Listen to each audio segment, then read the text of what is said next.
ना सबसे कॉमन सवाल जो मुझे पेशेंट्स पूछते हैं, डॉक्टर क्या मेरा ऑपरेशन हो सकता है, और अगर ऑपरेशन हो सकता है तो क्या उसके बाद कुछ एडिशनल ट्रीटमेंट की रिक्वायरमेंट है। तो ये इंपॉर्टेंट सवाल है जो मैं इस एपिसोड में आपके सामने आज एड्रेस करूंगा।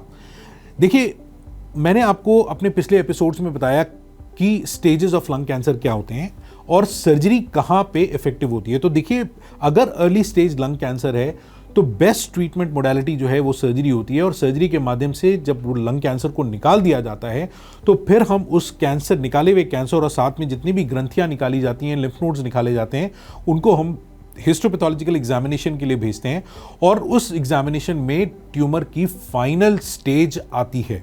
नाउ फाइनल स्टेज ये होती है जो पैथोलॉजिस्ट डिसाइड करता है कि लंग कैंसर का ट्यूमर कितना बड़ा था, वो कहाँ तक फैला हुआ था, क्या लिम्फ नोड्स में गया था या नहीं गया था, और मेटास्टैटिक था या नहीं था, ये तो हमें पहले से पता होता है। तो जब लंग कैंसर की सर्जरी के बाद बायोप्सी रिपोर्ट आ जाती है तो वो हमें एक फाइनल स्टेज देती है, और इस फाइनल स्टेज के बेसिस पे फर्दर ट्रीटमेंट डिसाइड होता है।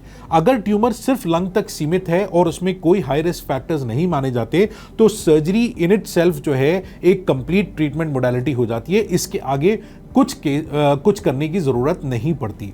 लेकिन आज की तारीख में बहुत सारे एडवांस्ड ड्रग्स अवेलेबल आ गए हैं जिसको हम टारगेटेड थेरेपी कहते हैं या कीमोथेरेपी कहते हैं। तो कुछ पर्टिकुलर केसेस में कीमोथेरेपी सर्जरी के बाद ज़रूरत पड़ जाती है। अगर ट्यूमर लिम्फ नोड्स को इन्वॉल्व कर रहा है तो ऐसे केसेस में कीमोथेरेपी की या एडजुवेंट थेरेपी की ज़रूरत पड़ सकती है सर्जरी के बाद भी।